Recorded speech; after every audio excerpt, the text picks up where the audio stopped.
Hello, good afternoon to all of you. I'll be running you through the presentation today.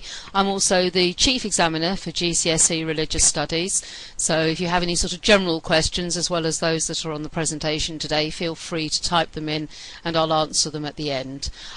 This presentation is being taped, so that your questions remain anonymous at the end.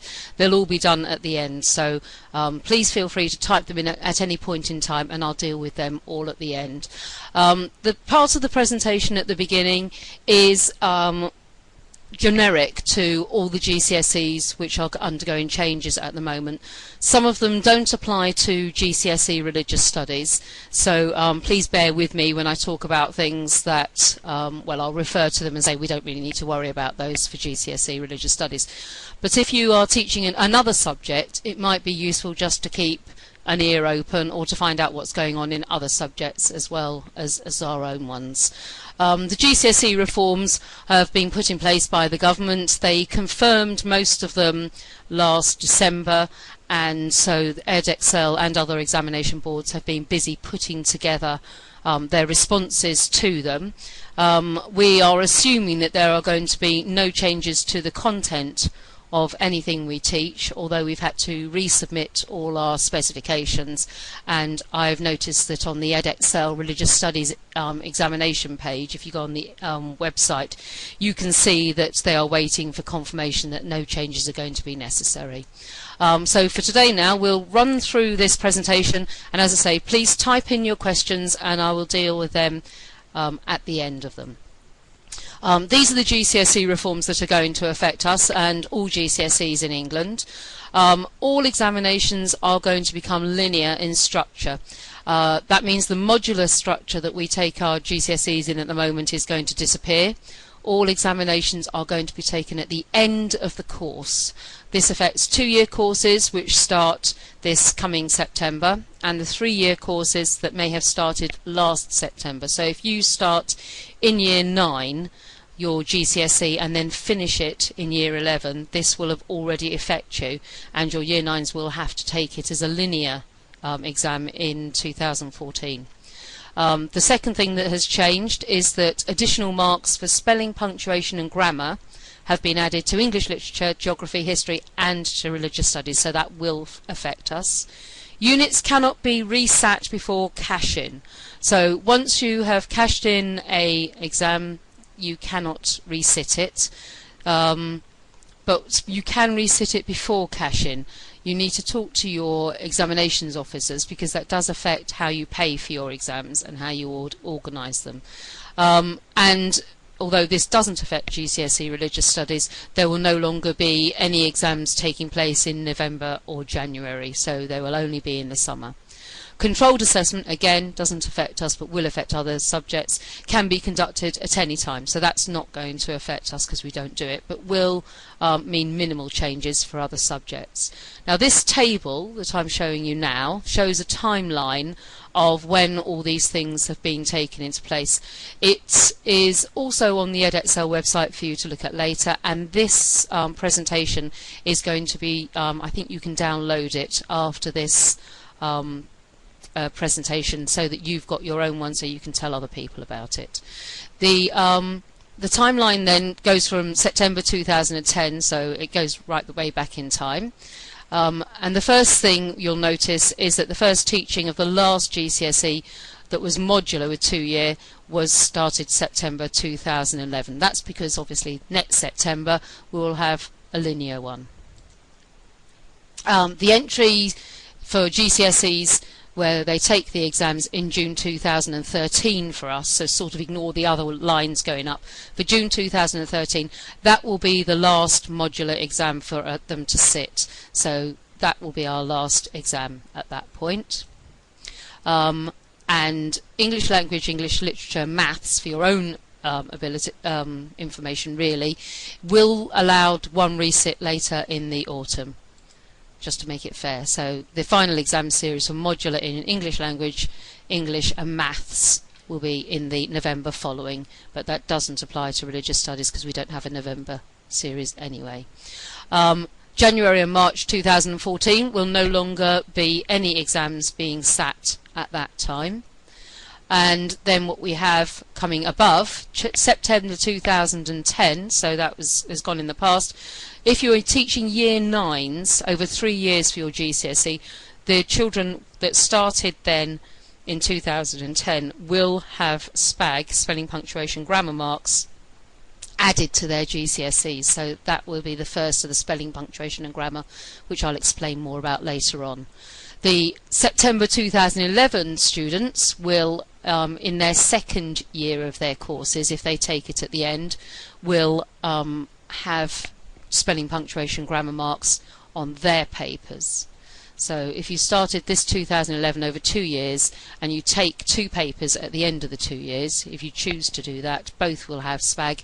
If you do it this summer and the next summer, this summer's won't have spelling, punctuation, grammar marks, but the following summer will. So this summer, if you do a first teaching of the new linear GCSE 3-year course, so this year if you started teaching year 9's your course, they will be taking their GCSE in a linear form, not in the modular form. Next summer, so the coming summer in September, we will have to start the new linear GCSE 2-year courses. So come 2014, the year 11s that will be starting as year 10s this year will be taking theirs as a linear exam. And then the June 2013, again ignores all the other lines going in, June 2013 will be the first time that spelling, punctuation, grammar marks will be added to religious studies. And obviously 2014, 2015 will all have spelling, punctuation, grammar marks in it as well.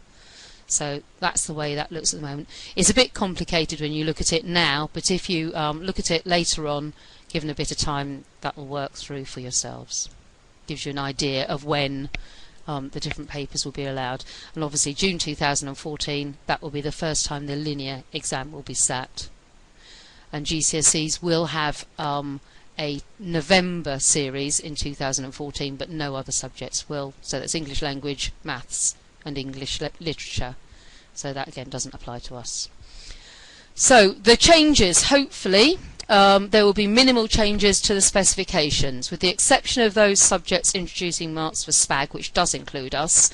There is no plan to change subject content of our specifications. The GCSE reforms will affect the way external assessment is taken rather than changing the actual external assessments. Our assessments will change because one of our sections, which I'll explain later, will have marks added onto it for spelling, punctuation and grammar, so they will look like the actual test paper changes a little bit. The next thing is that the change is that candidates will have to take GCSE assessments at the end of the course for awards made in September 2014 onwards. So they'll all be linear, and the GCSE examination series will be restricted to the summer, to May, June, apart from English language and maths, which will have retake opportunities in the November. The second thing is the introduction of the spelling, punctuation and grammar marks. These are extra marks. They've been added on top of our normal 80 marks. And in our case there are 4 marks added on for spelling, punctuation and grammar. They have been added on to English literature, geography and history, as well as religious studies, and in Edexcel we're working across all the subjects so that they will be added in the same way to all the different subjects. So I've been meeting with the other chairs of those subjects to make sure that we do it the same way in all subjects. The marks are allocated to individual questions, and the students will know, because it will be on the front page of the exam and it will be next to the questions when they write them, which questions they have to think about their spelling, punctuation and grammar in. So it will be clear on the exam paper where the spelling, punctuation marks are. Controlled assessment, again, this doesn't really apply to us, but is worth knowing about.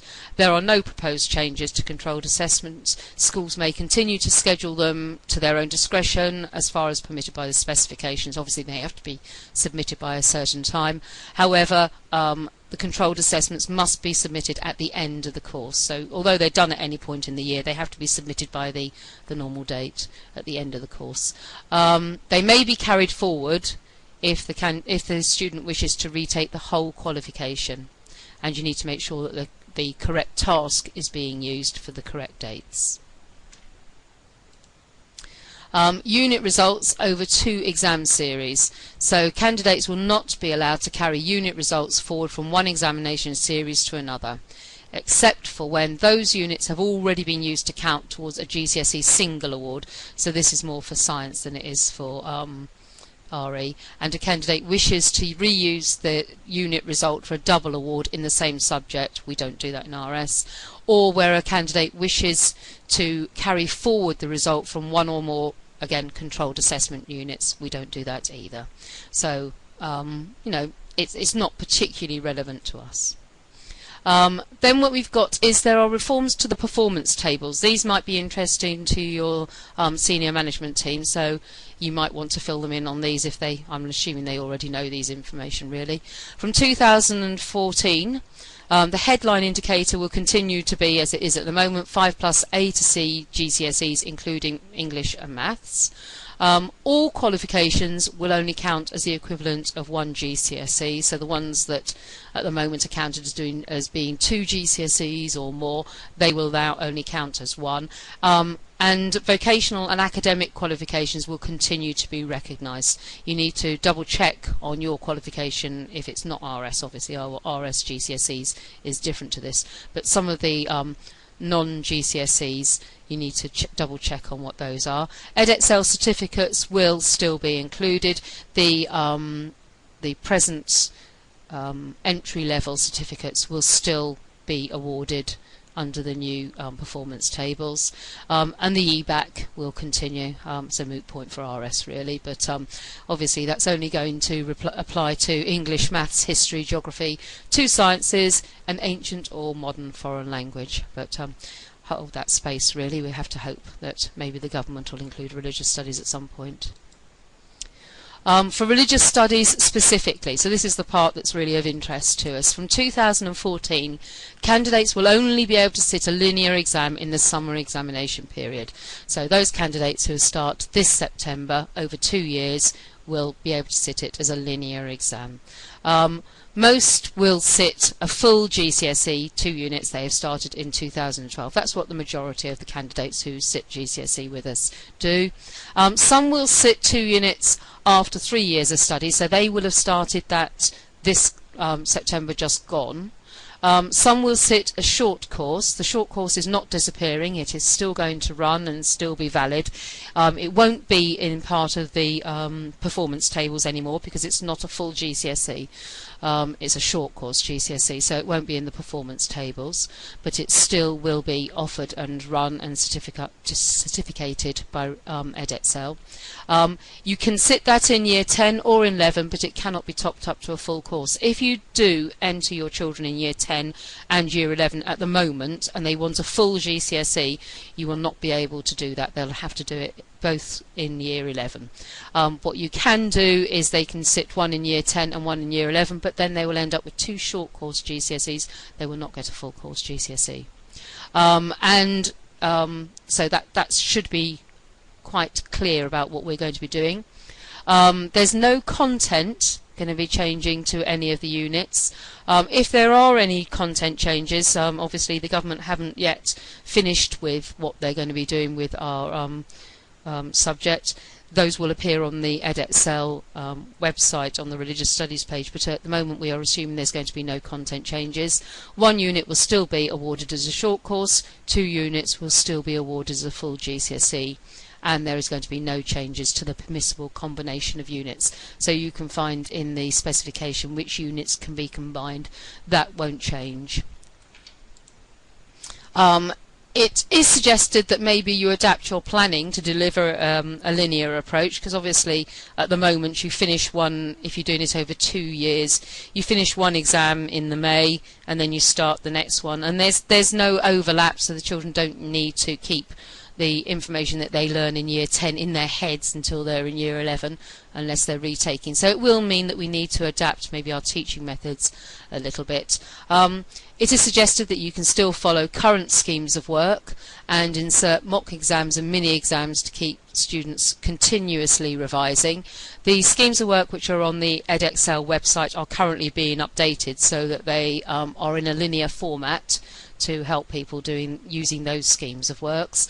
Obviously in the exam papers which are on the Edexcel website, you can use those past papers to track student progress. If you want last year's exam paper, you will notice that they have a little padlock next to them. That's to stop students having a little look at them, but if you use the password which you can get from your examination secretary, you can quite easily download last year's examination questions as well. Results Plus, of course, can be used to track pupil progress. You can enter your own results onto Results Plus, and you can then track them through. Students can also have their own passwords onto Results Plus to track themselves. So maybe greater use of Results Plus might be useful for some schools. Spelling, punctuation, grammar is obviously going to have an impact on religious studies because it's one of the 4 subjects which we must add the extra marks. They're not going to be added onto this year's exams, but they will be added onto next year's exams. So these come in before the linear exams. So we got SPAG in 2013 and linear in 2014. The 4 marks are going to be available. That's worked out as a percentage of how many questions there are on a total paper, and again that was given to us by the government. It was not really our choice how many marks were going to be available. The marks will be assessed on the first section on our paper. Whichever units you take, section 1 will be the section which has the spelling, punctuation, grammar marks on. And so after where it says A, B, C, D, there will be a reminder to the students to say that the marks are going to be awarded for spelling, punctuation and grammar. The front page of the exam paper will also remind children that in the first section they are going to be there.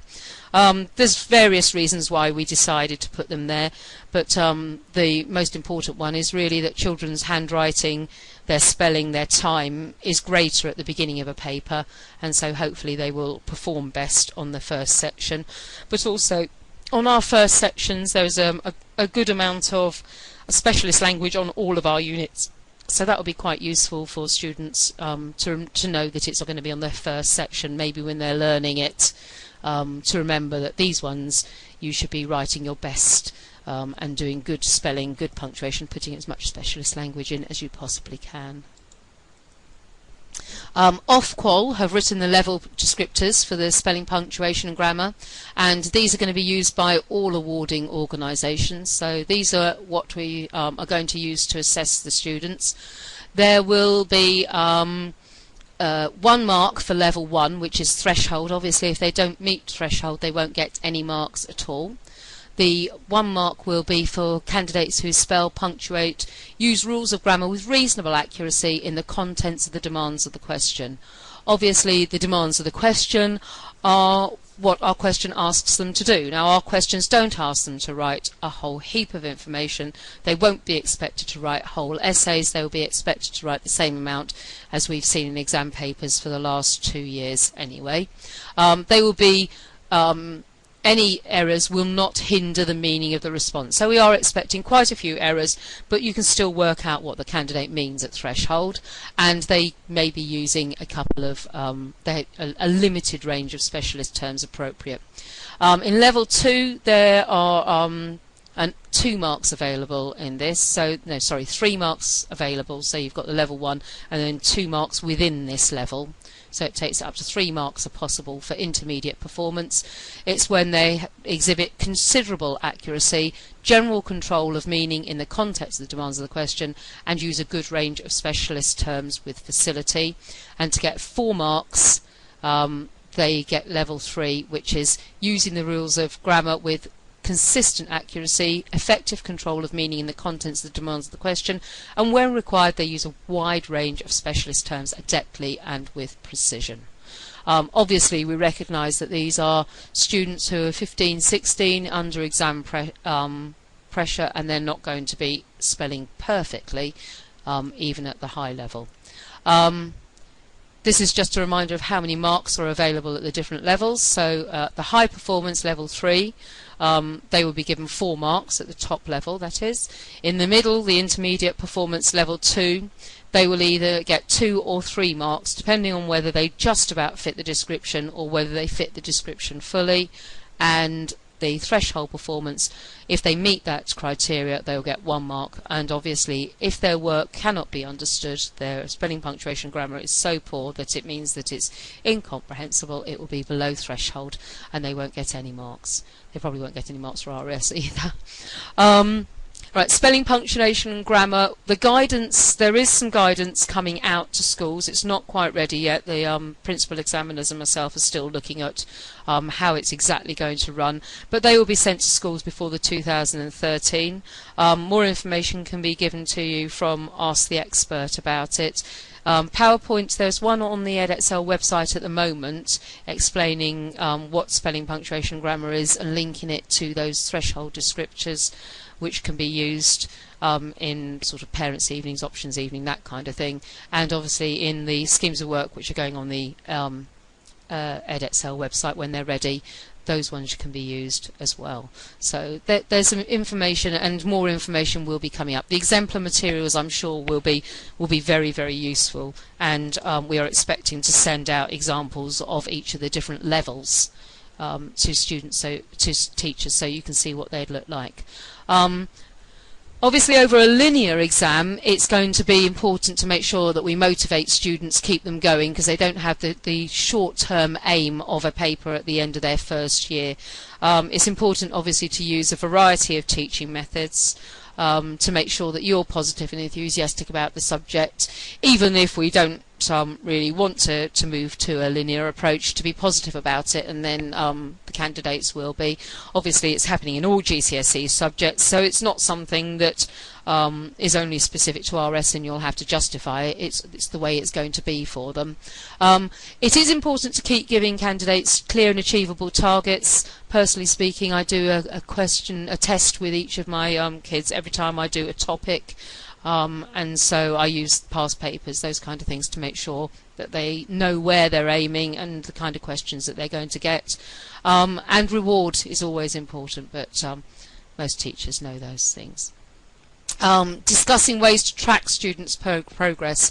Targets set at the beginning of the course. If you use past papers right at the beginning, from the beginning onwards, they can see themselves improving.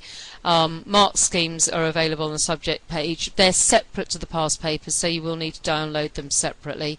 Grade boundaries can be found on the Edexcel website. If you go in and just put into the search part grade boundaries, make sure that when you find them you're looking at the right unit code. So 5RS01 is unit 1, 5RS02 is unit 2, and so on.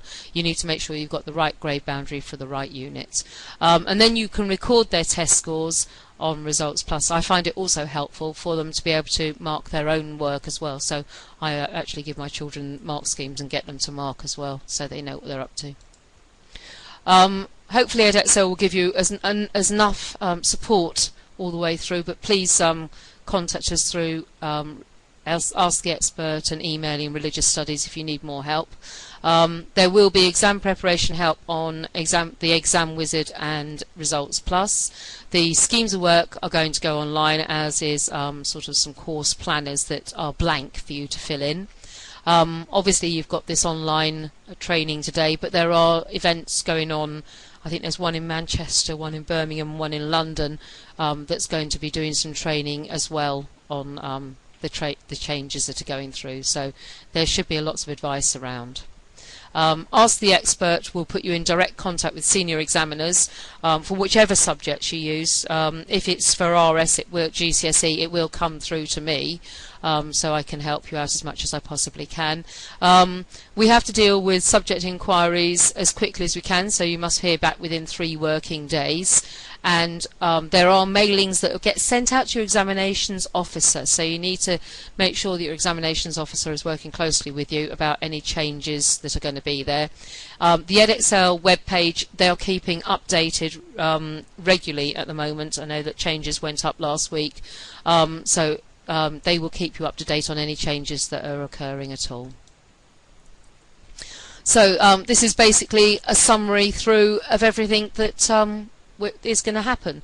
There's going to be obviously the move to linear assessment. There'll be marks for spelling, punctuation, grammar for us. There's no plans to change the subject content of the GCSE at all. There's no plans to change the content of controlled assessments for other subjects. Units can't be resat before cash-in, and exams will be only in the summer, so there'll be no winter series of exams. The headline indicator for performance tables will continue to be the 5 A to C's, including maths and English. The EBAC has been introduced, and obviously there is more information on the Edexcel website over those. And now, any questions? Obviously, if you've been typing them in up until now, please continue to type them in, and then when they're passed through to me, I will try to do my best to answer them.